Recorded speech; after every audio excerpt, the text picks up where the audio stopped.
Isang mapagpalang araw po sa inyong lahat mga kaibigan. Ito po muli si Father Erwin, ang inyong kaibigan sa pananampalataya kay Kristo. Ngayong araw po ay pinaalalahanan po tayo ng Diyos na tratuhin natin ng maayos ang mga taong naglilingkod sa atin, yung mga taong tumutulong sa atin sa mga simpleng bagay. Halimbawa na lamang yung ating mga kasamahan sa trabaho, ang ating pamilya, ang ating mga kapatid, ang ating mga kamag-anak na talagang nagsisilbing inspirasyon sa atin. Sabi ng ating Panginoon na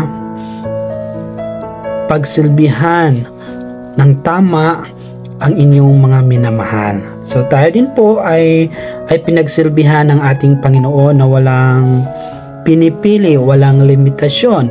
Siya po ang laging nagbibigay sa atin ng inspirasyon, nagbibigay po sa atin ng buhay. Halimbawa na lamang kapag ikaw po ay malungkot, kapag lumalapit ka sa Diyos, ikaw po ay pinapalakas ang kalooban.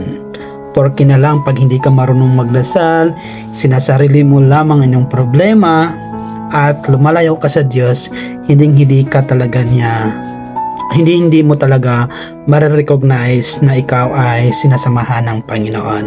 Pero ayaw mo man o sa hindi, lagi kang pipiliin ng Panginoon na paglilingkuran dahil mahal na mahal ka niya.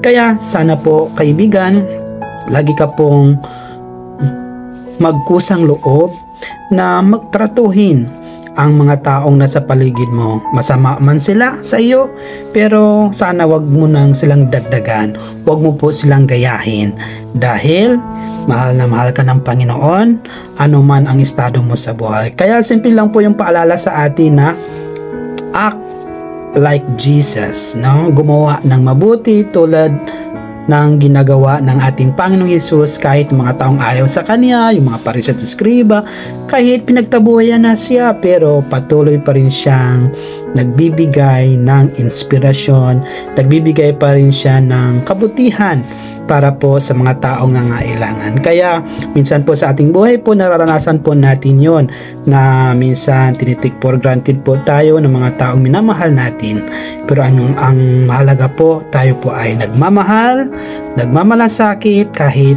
hindi po ito na-appreciate ng ating mga pinaglingkuran. Kaya mahalaga po yun, huwag tumigil sa paggawa ng mabuti. Dahil sa paggawa ng mabuti, dito po natin napapahayag ang ating pananampalataya at pagmamahal sa Diyos. Kaya love lang po tayo mga kaibigan, dahil kapag puno po tayo ng pagmamahal sa ating kapwa, kahit gaano pa mang paninira ng ibang tao sa atin, tayo po ay manatiling matapat sa Diyos at matatag dahil ang Diyos ang nananahan sa ating mga kalooban. Kaya magsikap, maglingkod ng tama at umiwas ng masama. Kaya patuloy po tayong kumapit sa Diyos at magdasal at ipaubaya ang lahat ng mga suliranin natin sa Kanya, dahil mahal na mahal niya tayo at kahit kailanman hindi po niya tayo pababayaan, dahil mahalaga po tayo sa Kanyang kaharian. Muli ito po si Father Erwin, ang inyong kaibigan sa pananampalataya na nagsasabi, kay Lord, win po tayo lahat. God bless, dalagon ang Diyos. Ingat po kayo.